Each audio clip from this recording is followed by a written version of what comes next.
llovió en ningún momento del día. Que me va a llegar el agua al balcón. Hay una persona ahí. Hostia, es en el bajo, tío. Todo el mundo gritando, coches amontonados, animales partidos por la mitad.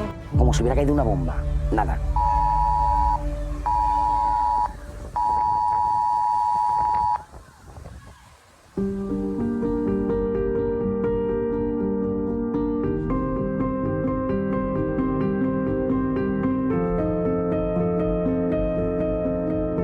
El mismo día de la riada, Jessica no dudó en utilizar su medio de vida para documentar todo lo que estaba sucediendo. No, de perfil a nosotros, me quiero ver la nariz, de perfil de la cara, ¿vale? Que se ponga el brazo hacia arriba, como si quisiera subir a la escalera.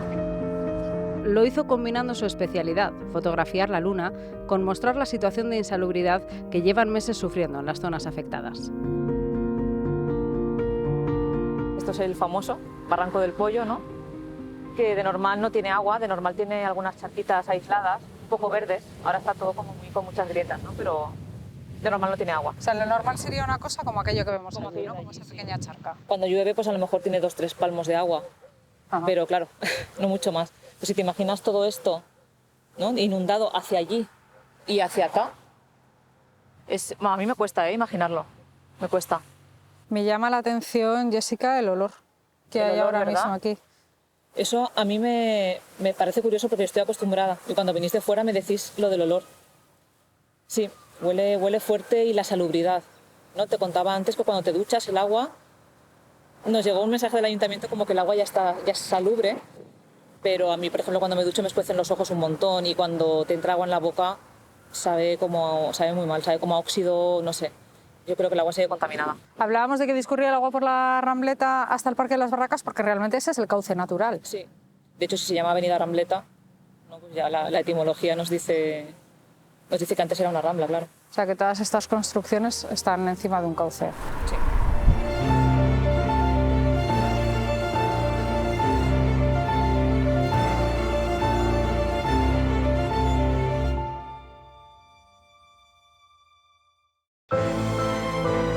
El 29 de octubre no llovía en Catarroja.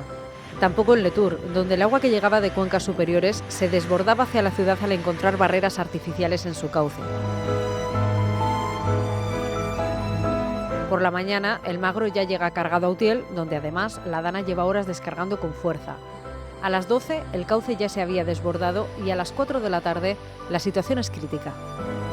Pero necesitamos urgentemente ayuda para socorrer a estos vecinos. Claro, los vecinos nos están llamando diciendo que por favor les saquemos de ahí, que está subiendo el agua y que están en el piso de arriba y les falta 1 metro. A esta hora, el 112 ya había recibido 2.500 llamadas, pero no es hasta las 5 de la tarde cuando se constituye el CECOPI.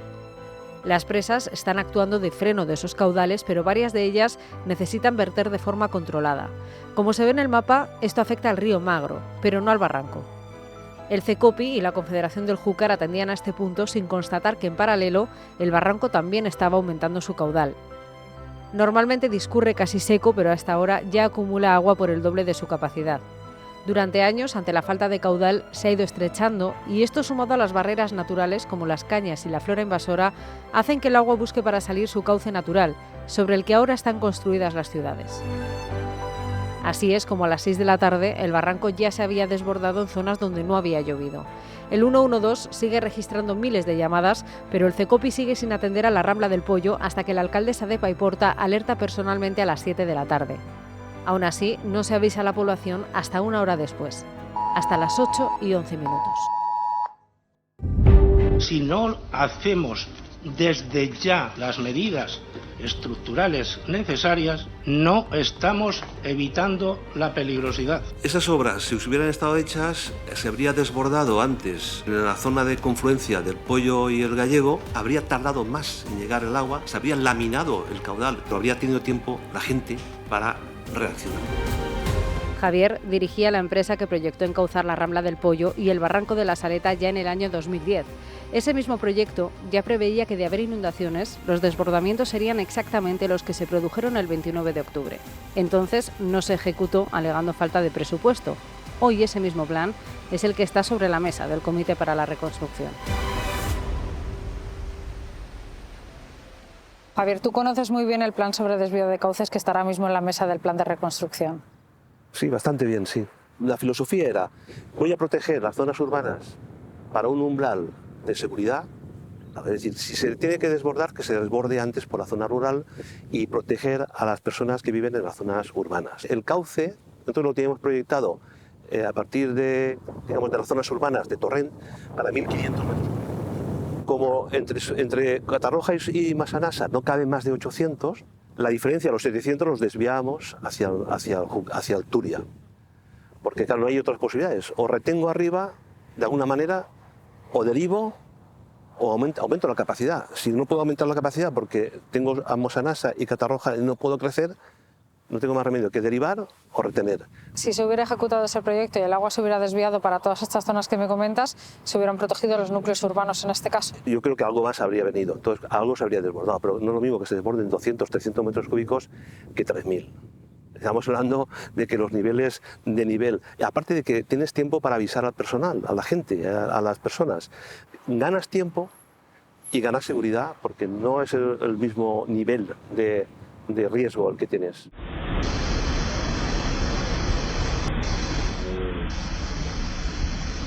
Cuesta creer, cuando vemos algunos cauces de las zonas que hemos visitado y los vemos así de bajos, cuesta creer que el agua llegara, más o menos me has dicho que llegaba como más alto que este muro. Un metro más o menos, sí. Aquí llegó pues casi 2 metros en esta zona, por encima del pavimento. Y vemos también cómo las cañas se han apoyado sobre los barrancos y han fijado lo que es el fango, todo lo que es la materia en suspensión que llevaba el río, se ha fijado contra las cañas y ha creado una especie de mota artificial. Esas son las famosas cañas invasoras, ¿verdad? Son esas cañas invasoras que además no son muy agresivas y tienen un crecimiento, digamos, son perfectas en cuanto a plantas que no deberían estar aquí. Aparte de que hay que tener en cuenta otras consideraciones. Una es, el río antiguamente venía por aquí, y este es un brazo nuevo que se creó pues, después de una riada que hubo en 1805. O sea, el cauce real vendría por donde estamos nosotros. El cauce real vendría por donde estamos nosotros, en esta curva que se ve aquí, esta doble curva, por el paso inferior que hemos pasado. Ese paso inferior era un paso inferior al ferrocarril, pero era el propio paso inferior del río. Se llamaba el Pont Roig, se llamaba eso, porque el río pasaba por ahí. Se habla mucho también del tema de las presas, se habla de la apertura de presas, es verdad que se abrieron los días anteriores, el alcalde de Algemesí de hecho denunció que se había abierto y bueno, realmente de lo que se quejaba no es de que se hubiera abierto la presa, sino de que no se hubiera avisado de que se había abierto esa presa para él poder actuar en base a una previsión de un aumento de caudal. Pero las presas sí que se abrieron, en este sentido era algo que se tenía que hacer. Bueno, cuando hay riesgo de inundación hay que tener las compuertas abiertas. Y es eso a lo que se refiere el alcalde, que no lo sé. Las compuertas han de estar siempre abiertas por si acaso.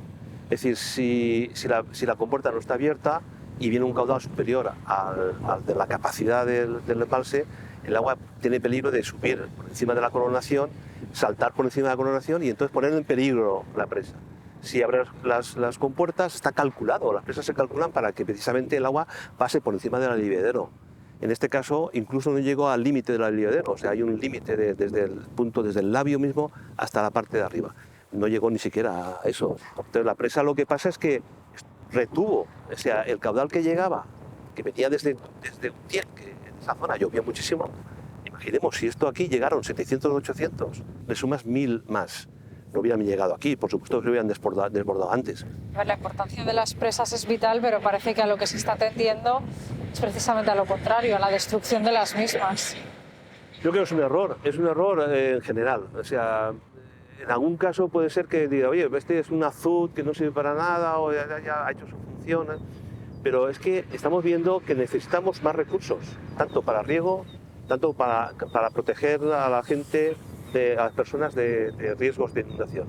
Entonces, ¿qué sentido tiene una tradición que hemos tenido en este país que nos da una situación de privilegio respecto al resto, demolerlo porque sí? Pues no sé por qué, pues no sé si es una nueva cultura del agua que se quiere establecer, que lo que está haciendo es demonizando precisamente las obras hidráulicas, que son las que tanto han hecho desde la época de los romanos en favor de la sociedad española.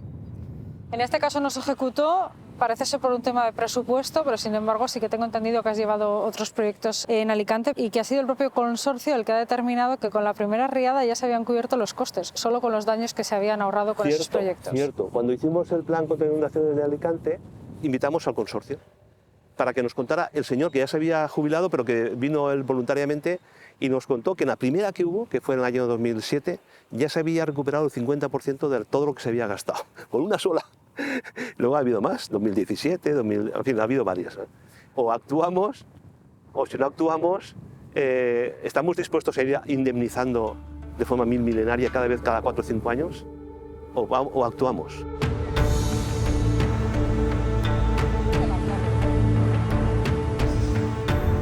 El 60% de las muertes que tienen lugar en situaciones relacionadas con las riadas tiene que ver con los vehículos y en esta ocasión buena parte de las víctimas fallecieron en garajes.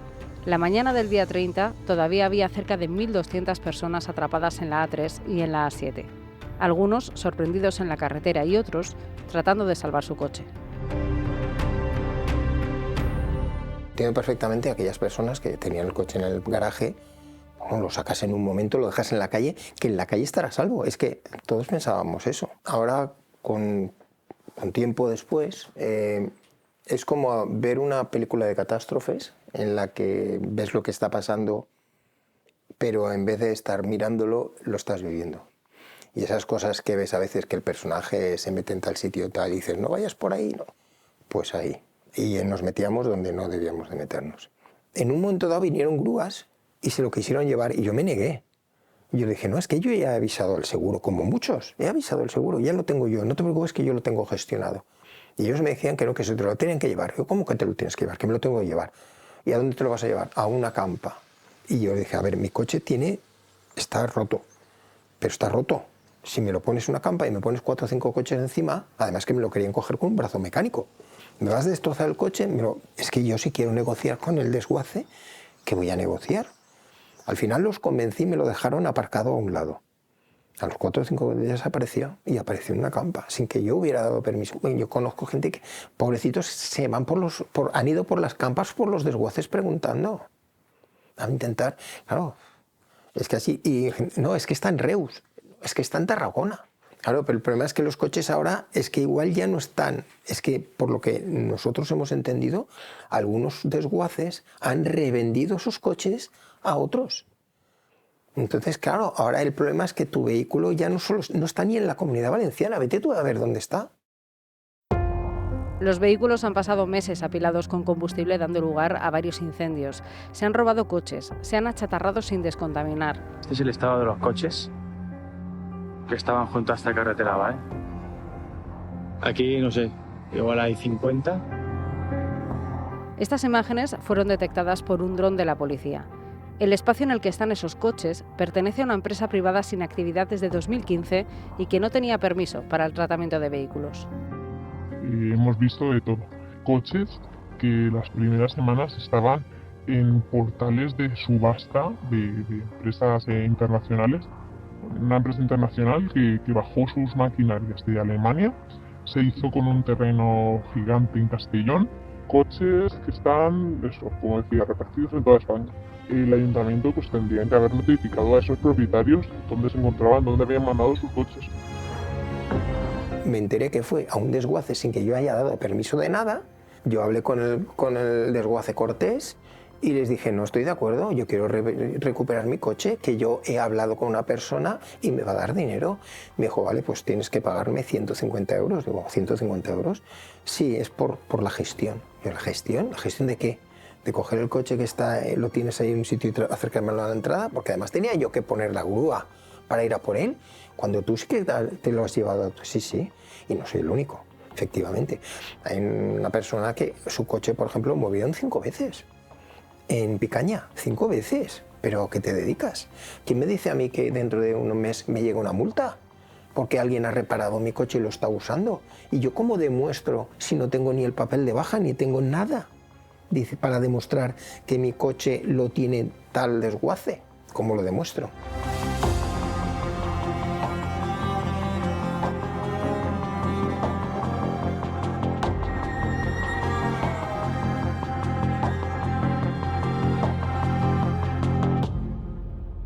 el consorcio como tal no tiene ni grúa ni desguaces, no tiene capacidad para recibir coches. Entonces lo que hace es que te paga el coche y te dice que tú lo gestiones, pero lo gestiones a un desguace. Hay mucha gente que por desinformación o porque se han fiado de lo que ha dicho el vecino han vendido el coche. Han vendido el coche y entonces esa gente va a tener un problema a la hora de que el consorcio, cuando le pida la baja del vehículo y el certificado de destrucción, no lo van a poder tener. Entonces les va a tocar devolver la ayuda, porque el consorcio está ya, de hecho está pidiendo ya baja certificado de destrucción o factura igual o superior al valor que le han pagado del vehículo. Entonces toda esa gente, por desinformación, van a tener un serio problema. A ver, en este caso es verdad que era una situación excepcional en la que había que retirar los vehículos rápido, pero sí que es verdad que esa urgencia ha llevado también a malas prácticas, en muchos casos, ¿no? Sí. Gente que ha ido buscando su coche, primero que nadie les avisa dónde está el coche, son los propios titulares, en la mayoría de casos, los que tienen que ir buscando el coche. Cuando por fin lo encuentran o se ponen en contacto con ellos un desguace y ellos quieren recuperar el coche, porque la mayoría se han amparado en el Real Decreto que se aprobó, en el cual dice que un vehículo catalogado como pérdida total tiene que ir al desguace. Pero claro, han aplicado la ley como les ha dado la gana a ellos. Una cosa es que el vehículo es tuyo, en todo momento es tuyo. Y han cogido, los ayuntamientos han dado los coches a desguaces y cuando el titular ha ido a retirar el coche le han dicho que no se lo puede llevar, que es de ellos o que tiene que pagar 100 euros al día por estar ahí el coche. Cuando los titulares lo único que hicieron fue dejar su coche aparcado el día de antes y por la mañana el coche estaba en otro sitio. Ya no pudieron acceder a su coche. Si no recuerdo mal, eran desguaces no solo de Valencia, sino de toda España. ¿Cómo funcionaba? Entramos en una zona oscura, ¿vale? Porque no hay información de quién ha tomado la decisión y por qué se ha tomado la decisión. Por ejemplo, aquí en la Comunidad Valenciana hay muchos desguaces y gran parte de ellos no han recibido coches de Dana. En cambio, sí que sé de buena tinta que han ido a pedir coches a los ayuntamientos y se los han denegado porque ya tenían acuerdos con desguaces de Madrid, de La Coruña, de Barcelona, de Badajoz, de Murcia. Entonces es una cosa que no tiene lógica, ¿no? Porque, por ejemplo, nosotros estamos a 10 kilómetros, 6 kilómetros, 10 kilómetros de la zona de Dana y no nos dieron ningún coche. En cambio, sí han venido desguaces de 800 kilómetros a por coches. Ha habido miles de coches Dana y quedan más o menos, se cifra, unos 70.000 sin localizar. Y eso es porque durante todos estos meses se han producido robos. Hombre, robos ha habido desde el primer día. El primer día no, pero el segundo día de Dana podías ver perfectamente grúas saliendo de Valencia sin parar, con coches buenos. Ahí todavía no había tiempo a gestionar nada.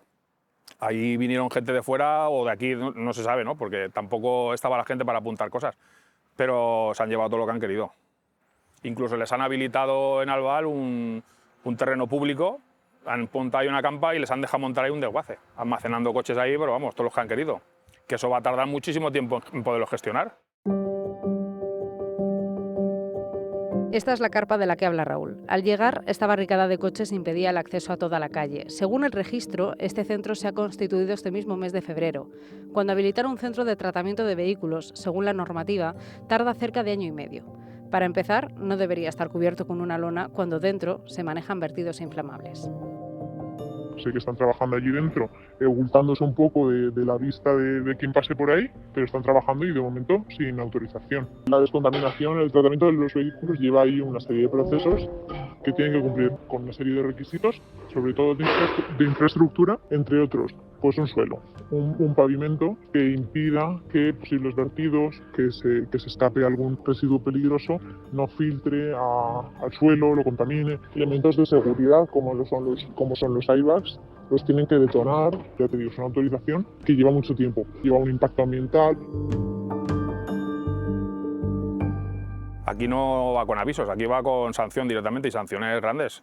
Tienes que tener todo adecuado para si tienes una pérdida de combustible, una pérdida de aceite, para que esté todo contenido.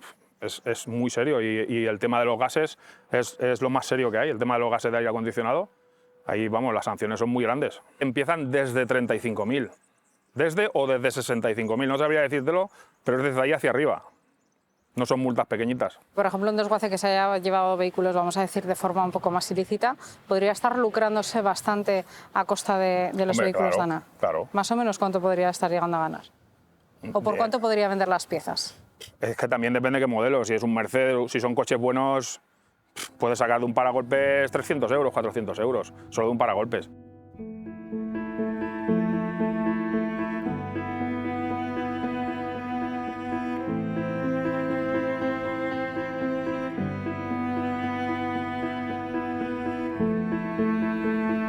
Juan nos abre las puertas de su casa frente al río. Lo que antes se extendía ante su balcón como un terreno de palmeras y olivos, hoy es este barranco de cerca de 11 metros de profundidad sobre el que nos encontramos.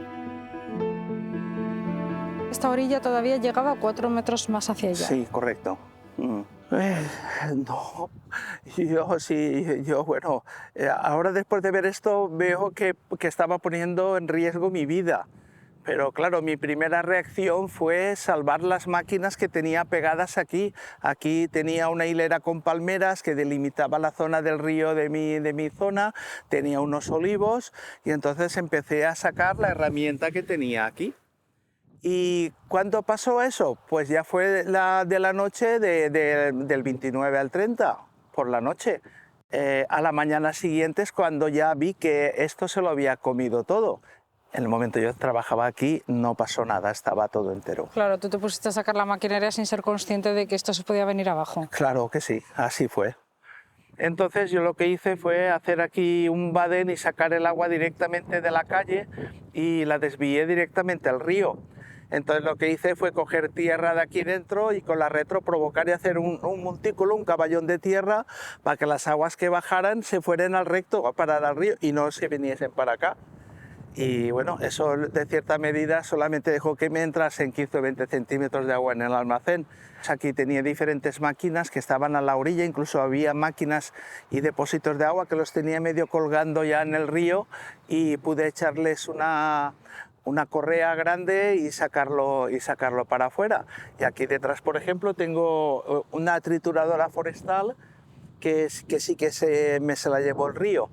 Pero bueno, tuve la suerte que aquí a 500 metros, una contracorriente que había, me dejó enterrada la trituradora. Y limpiando un camino para el ayuntamiento vi que se asomaba la torre de arriba, se asomaba de la trituradora. Yo digo, anda, pues está aquí mi trituradora. Entonces me bajé al río y pude sacar la trituradora de dentro. Aquí estamos esperando a la empresa nacional Traxa, que en teoría ella es la que tiene que arreglar todos los males que tenemos. No sé si llegarán en el 2030 o en el 2040, porque al paso que están afrontando lo que tienen que hacer van muy despacio. Vemos por ahí un montón de las cañas invasoras que se ha llevado el agua y se han quedado ahí como una empalizada. Claro, todo eso me imagino que estaba en este cauce. Mucho del problema que ha habido es que no ha habido limpieza de barrancos y de los ríos. Entonces aquí se había criado aquí dentro un vergel. Hacía mucho tiempo que no venían riadas y entonces aquí había casi de todo tipo de vegetación. Que esto estaba lleno de árboles, de chopos, pero de chopos que pueden tener 30, 40 centímetros de diámetro y realmente eso es lo que ha producido el daño. Aparte de que tampoco sé en qué cabeza cabe el que todo esto lo llenaron de mallas antihierba. No sé en qué cabeza cabe el poner mallas antihierba en un río. Sí, ¿Era para evitar que crecieran esas cañas? Sí, era para evitar que creciesen las cañas. Pero claro, yo me imaginaba y yo lo comentaba en mis círculos. Yo digo, a ver, si arranca una malla detrás de otras y hay kilómetros de malla puesta, cuando eso llegue a un puente, eso va a hacer un tapón, que eso lo único que puede provocar es daño. Entonces, pues no me lo explico, la verdad.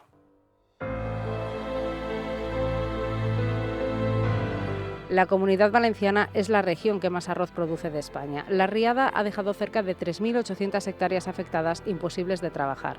Los arrozales, ubicados en los puntos más altos, acumulan grandes cantidades de lodo y los tancats, como este en el que nos encontramos, no han logrado que el Ministerio reconstruya a tiempo sus diques. Esto podría provocar que agricultores como Miguel se enfrenten a sanciones muy importantes. Miguel, vosotros en los tancats necesitáis los diques para poder anegar los campos. Claro, necesitamos los diques, las motas, las necesitamos para poder mantener el nivel que necesitan los campos de arroz. De otra manera estaríamos al mismo nivel del lago, es decir, la zona sería incultivable. Hay dos zonas de desborde y de daños. Una zona es la zona de alrededor del Barranco del Pollo y esta zona, que es la zona sur, donde los daños han venido por el desbordamiento del río Magro.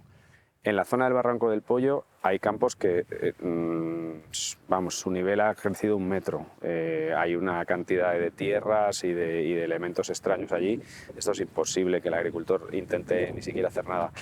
y es muy probable que la administración tampoco tenga tiempo. Las fechas normales ya las hemos superado, es decir, normalmente durante el mes de marzo empezamos a oxigenar la tierra, empezamos a labrarla y bueno, hay muchas zonas en las que no podemos. La verdad es que las lluvias nos han retrasado, pero además pues tenemos estos problemas en los diques.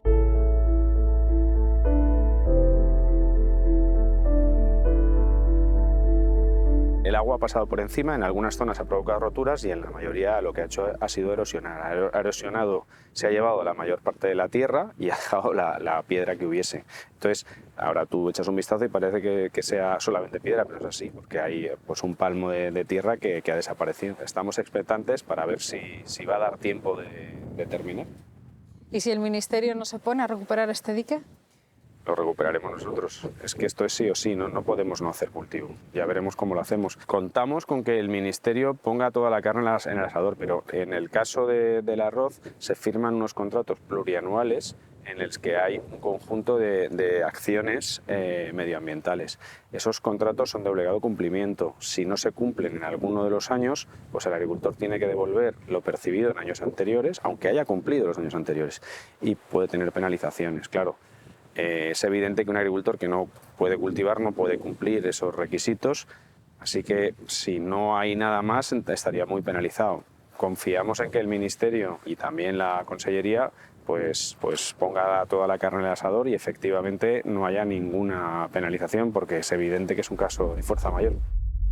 Es que eran las 6:30 de la tarde cuando aquí se inundó todo el pueblo, y no hubieran avisos. Llegó la ayuda de Alsemse, que esta ayuda es privativa, de Juan Roig, nos impulsó a poder continuar porque fue muy rápida. Te tenías que colar por cualquier hueco que veías para poder entrar en el pueblo y repartir lo que te habían pedido. Insulina, gas, si hubiera habido un organismo, dices, vale, están gestionándolo ellos, pero es que no había nadie, estaban abandonados. El alumnado tenía que salir de las casas porque no tenían parques, no tenían calles, no tenían nada. Las competencias da lo mismo, que sea de un color que de otro.